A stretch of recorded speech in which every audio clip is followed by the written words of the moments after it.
Welcome to Ghost of a Podcast. I'm your host, Jessica Lanyadoo. I'm an astrologer, psychic medium, and animal communicator, and I'm going to give you your weekly horoscope and no bullshit mystical advice for living your very best life. You know I'm obsessed with being healthy and feeling my best, and that is why I'm excited to talk to you about Zhou Nutrition. It's spelled Z-H-O-U, Zhou Nutrition. One of their best sellers is called NeuroPeak, and it's formulated with natural nootropics to help support memory, focus, clarity, and peak performance, which you know I'm all about. A little bit of peak performance never hurt this girl. Happily, I am here to offer you 20% off of Zhou's high-quality formulas at zhounutrition.com with the code REAL20. That's REAL 20. Head to zhounutrition.com. That's ZHOU nutrition.com to take 20% off. Welcome back to Ghost of a Podcast. I got a question this week from How Do I Face My Face? And she says, I think my face is ugly. I've tried makeup, but honestly, I don't want to wear makeup. It feels constricting and not for me. I hate being berated with a choir of love yourself, you're beautiful, from well-meaning friends or Dove commercials. It feels forced and inauthentic. Not everyone meets society's standards of beauty. I hate pictures of myself, and I've considered going under the knife, but it's expensive and I'm scared of the risks.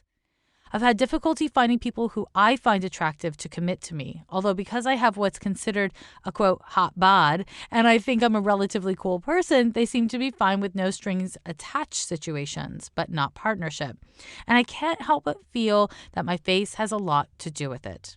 Being considered an unattractive woman in a patriarchy is already blasphemous as it is, but deep down, I want to be deeply admired and adored and loved. How do I deal with, radically accept, and face my face and reality? Please do not mention my birth info. Love your show and thank you for your work.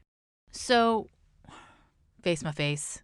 This is a really powerful question, and there's so many components to it, my dear. There are so many components to it. The first one is you think your face is ugly, and that is something that you think. It's an emotion that you feel, and maybe you're right. Maybe you're ugly. Maybe you're not. Maybe you're ugly to 5 people, gorgeous to 5 people, and totally fine to 5 people. I don't know. A lot of people who I'm told to think have gorgeous bodies or gorgeous faces, I don't think are gorgeous. A lot of people I'm told are unattractive, I personally am really into. There is a way that you have a feeling and a thought about your face. And you are making assessments for other people you already know, people you haven't yet met. You're deciding what they're going to feel about your face. And that's a decision you're making. It's not the truth. Maybe you're not wrong, but it's not the truth. You don't actually have any evidence to back that up. Being a woman in the world, in particular in your 20s, who hasn't had people, and you didn't mention whether you date women or men, but I'm going to make the assumption here that you date dudes. Having relationships with men where men don't want to commit or get serious is not evidence of anything about your face, your body, or your personality.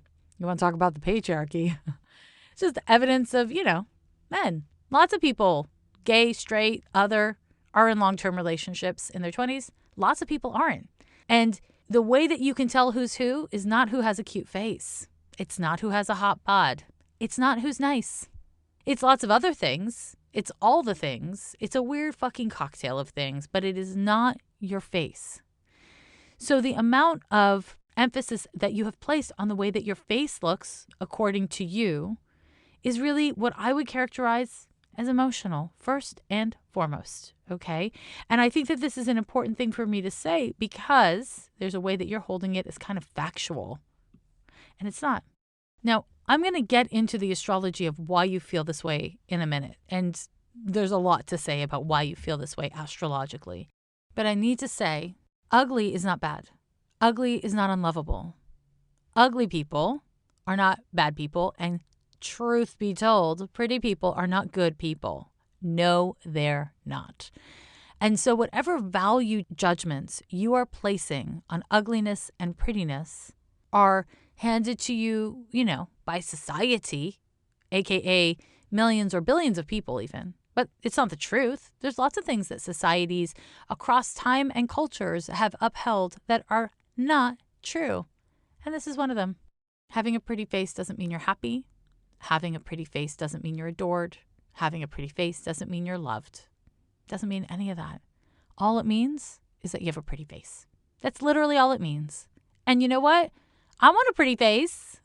I'm not mad at you for wanting a pretty face. Everybody wants a pretty face. But I was just sitting. I'm going to do a little personal share here. I was sitting the other day with my partner, and he said to me what he thought his worst characteristic was, and it was the part of his face that I love the most. So, am I right? It's his best feature, or is he right? It's the ugliest part of his face. It doesn't matter. He's right that he thinks it's ugly. I'm right that I think it's hot. Beauty is subjective. Now, you could easily make the argument that beauty is not subjective, that there is a symmetry, that we are sold because apparently people really like it.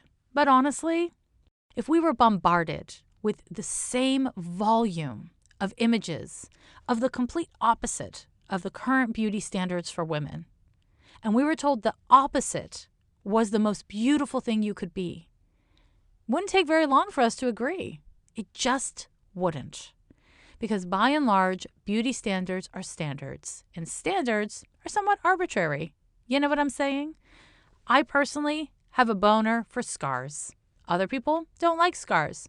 I've had scars on my body and been like, ew, gross scar. But I see a scar on someone else, I'm like, hello, what's your name? Whether or not you are in a successful relationship, whether or not you have love in your life has nothing to do with whether or not you are conventionally pretty in the face, whether or not you have a conventionally hot bod.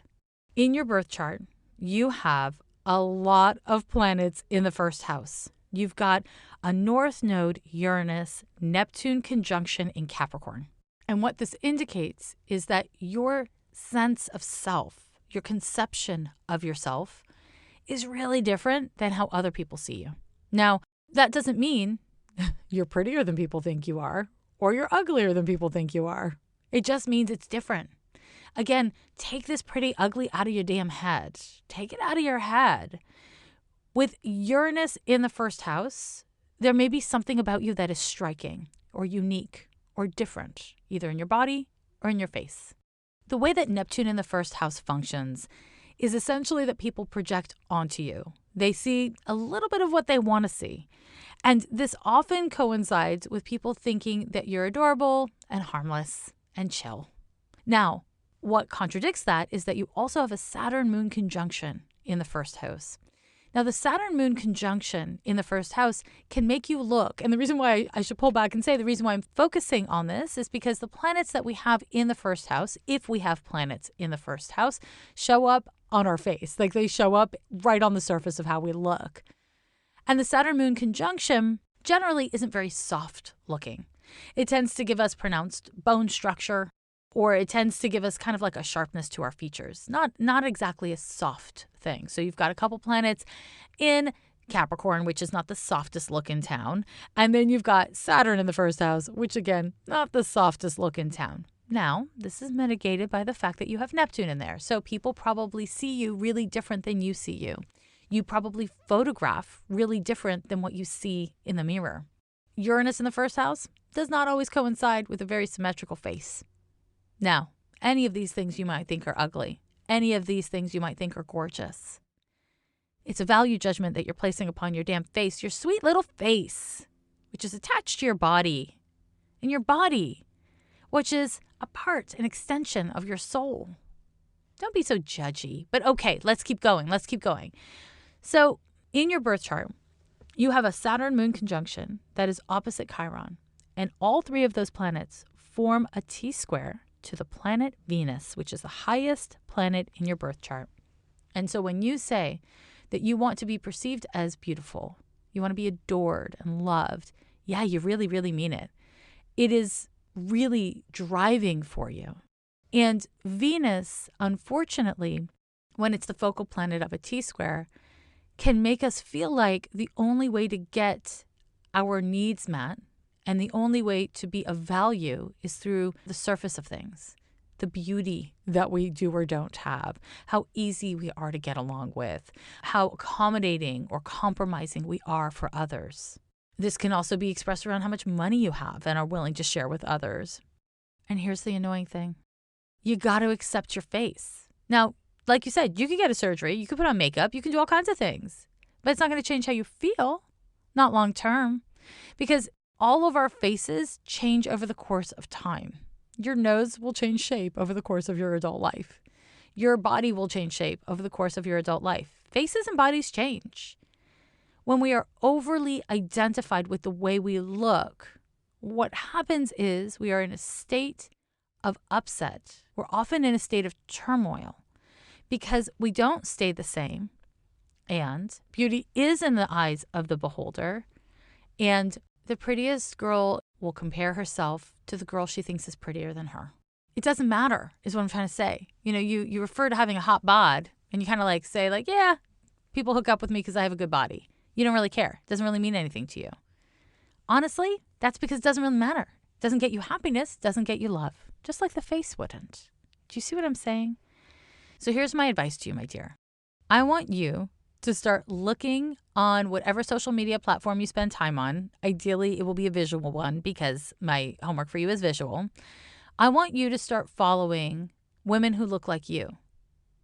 I want you to start following women who look like you and to look for the beauty in them. I also want you to start following women who are not conventionally beautiful in the face. And I want you to start looking for what is beautiful in them.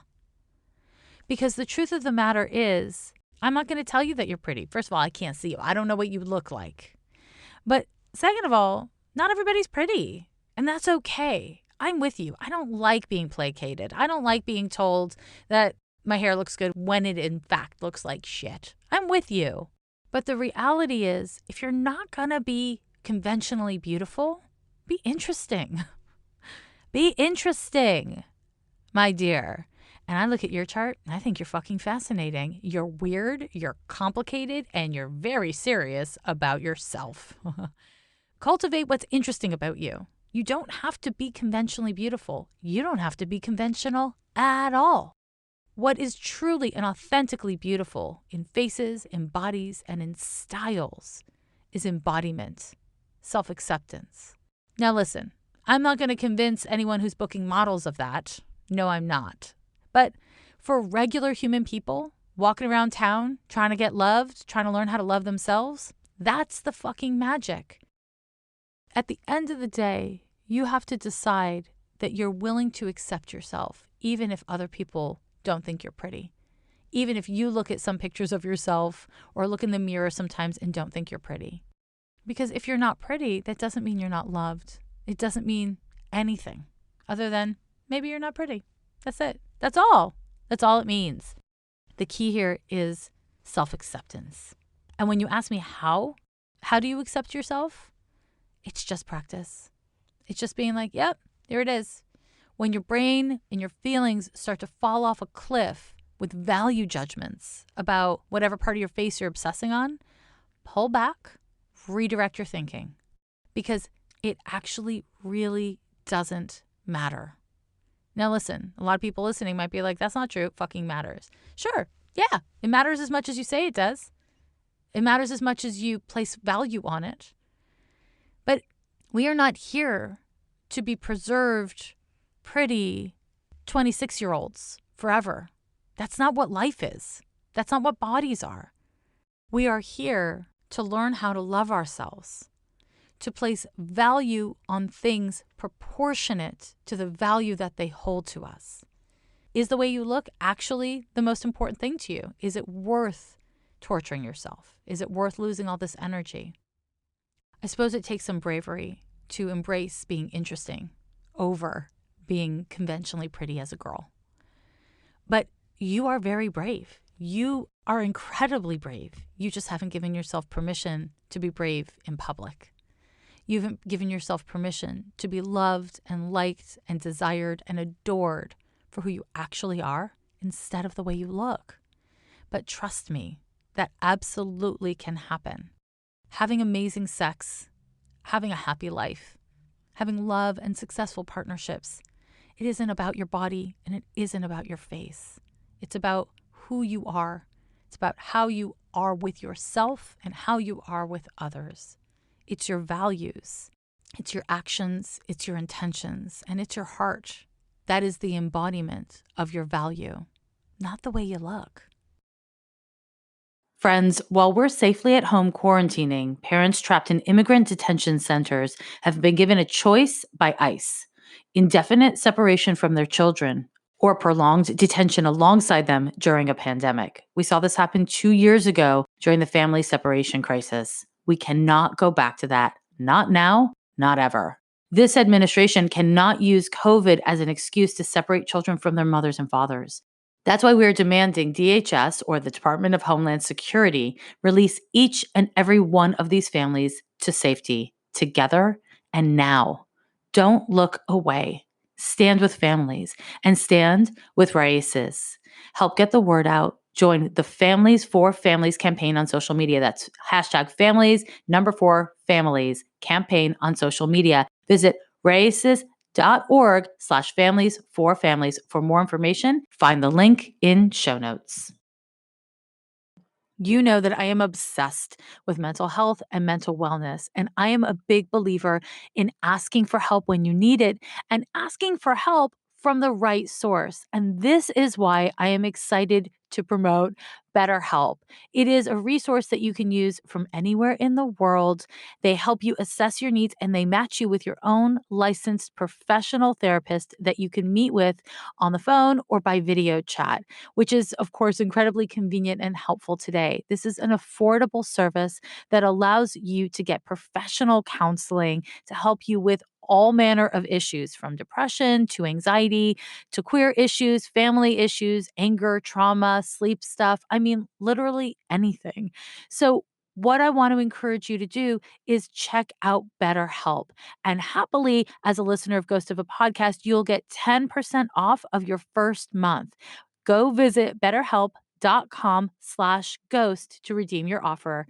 Join over 800,000 people taking charge of their mental health. That's BetterHelp, HELP.com/ghost.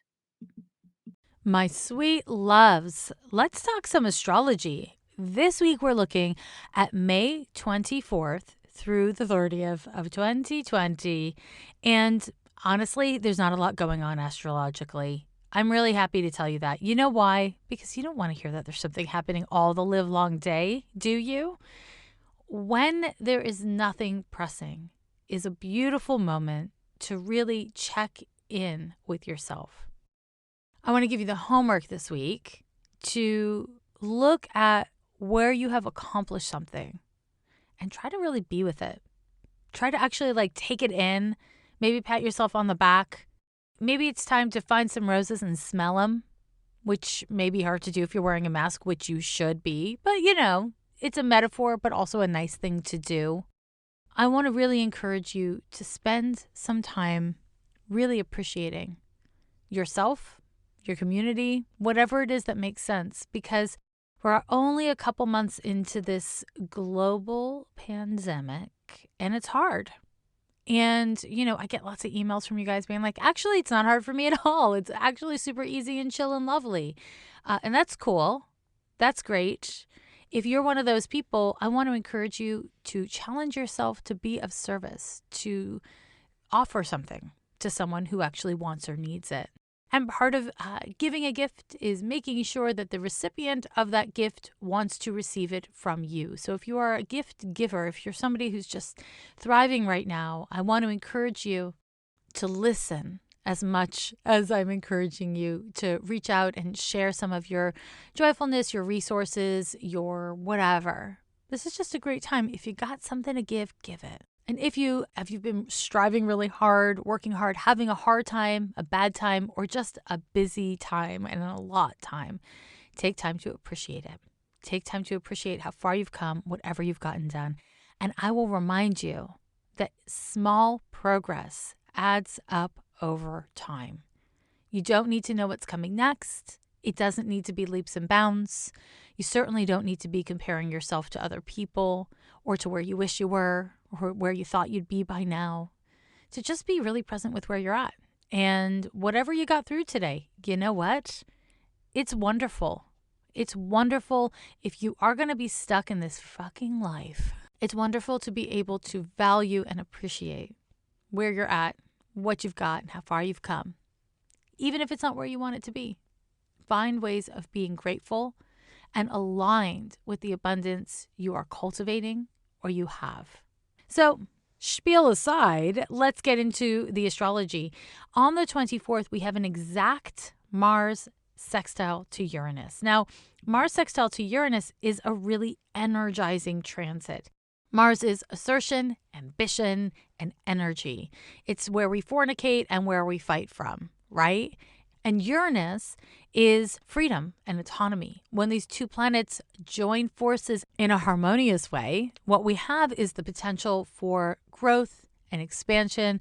We have the potential for coming up with new solutions, trying new things, coming at things from a new angle. This is a really energizing and a lovely transit, IMO. So you're going to get to enjoy that for a couple of days. You'll feel it leading up to the 24th. It's exact on the 24th, and then for a few days after.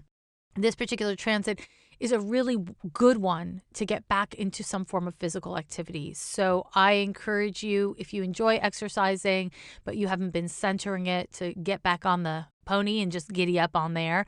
If you hate exercise, if you're anything like me, maybe you'll do it anyways. Maybe you'll just have a dance party in your house. Dance party for one? Yes, thank you. I shall. Something like that. Find ways of engaging with your body that are life-affirming and energizing. Wherever your body's at, whatever your interest and skill level is, start from there. Shake it out. See what happens. One more thing I'll say about this particular transit is that if you have been trying to mobilize on a project, this energy is really supportive for doing exactly that. You can move projects along, innovate projects, any of that kind of good stuff. You want to think in terms of forward momentum, in particular in innovative ways. Okay. Then for the rest of the week, the 25th, 6th, 7th, we've got really, honestly, just lunar transits from the moon to other planets. Now, you'll notice that I almost never talk about those. And the reason why is because they last an hour, couple hours. They're real quick. They're your moods. And in terms of me reporting on moon transits, I mean, we would be here all day, all day. You don't have time for that.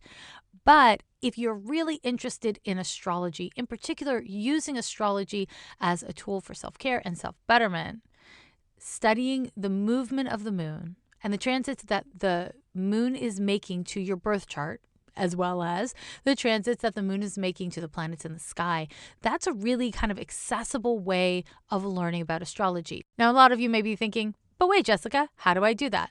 Well, if you're looking for transits from the moon to planets in the sky, there are calendars you can buy that have that kind of thing drawn out for you.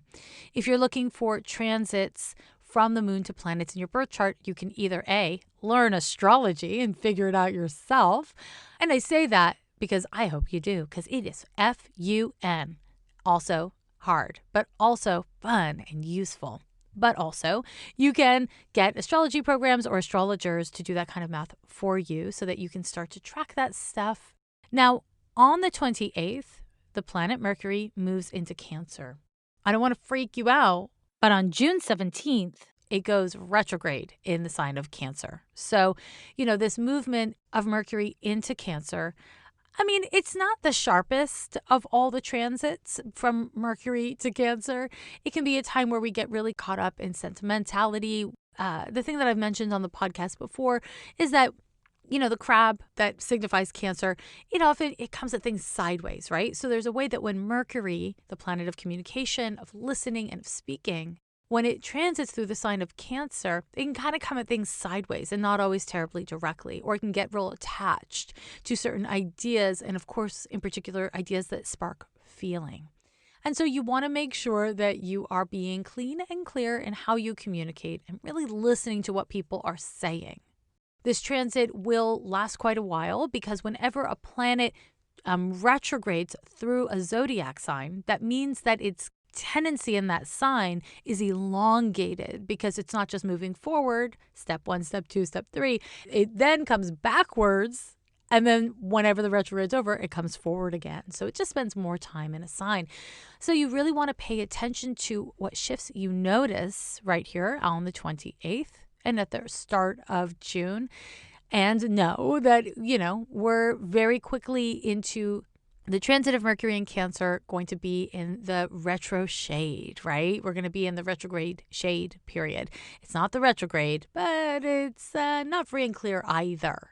And that's it. That was it. Isn't that quick? It's quicker than I wanted it to be. I'd like to just hang out with you and talk to you. But sometimes the planets, they're just like, hey, Jessica, tap out, take a break. Stop talking about astrology so goddamn much. But I won't do that, right? I can't do that. So I'm going to tell you a couple more things. The first one is, hey, I'm doing lots of live events. I just am. If you missed me on the weekend of the 22nd, speaking at NORWAC, don't worry about it. I'm going to have those talks uploaded to my website before too long. You can purchase them from me there. I'm also going to be doing an event that I'm really excited about, which is an AMA. I love doing these AMAs because I get to just answer your questions and speak directly to what you want me to speak to. That's on May 30th, and all proceeds from that event go to National Bailout and the Sovereign Bodies Institute. And I encourage you to learn more about those organizations. And if you don't want to come to the AMA, just give them money anyways. Also, on June 1st, I'm doing an event I'm really excited about. It's called Plants and Planets. It's with Rachel Hauff out in the moon. And we're going to be discussing plant allies in relationship to astrological movements. In particular, I'm going to be focusing on the planet Saturn and its move through Aquarius. And Rachel is going to talk about the 3 plants that have our back through this process. I'm very excited. It's going to be very alchemical. Hopefully you will meet me there. Link will be on my website shortly. If you want to get the jump on the month ahead, become a patron on Patreon, because on June 1st, I will be dropping a month ahead horoscope where I detail all of the major transits of June. And there's some stuff coming up. Are we entering into eclipse season, you may be wondering? Yes, we are entering into eclipse season. Will it be chill, you may be asking yourself? No, eclipses are never chill. I thank you for joining me for another week of Ghost of a Podcast. Send me questions about yourself, about astrology, psychic stuff, whatever, at ghostofapodcast.com. And you know what? Every damn day, you have a chance to choose your best path. Every damn day, you have the chance to choose centering the things you value. You have the chance to make small or large changes that over the course of time add up to you being a person that you like, respect, enjoy, and love. Now, maybe you're already there. Hey, good on you. And maybe you really struggle. Either way, every day offers an opportunity to accept yourself where you are, challenge yourself to greater embodiment of your positive potential. And when you can't do that, to be kind to yourself in your struggle. That's just life. It's not always easy. But since you're here, you might as well make the best of it. Talk to you next week, Ghost Babies. Every year they say the end is near, but we're still here.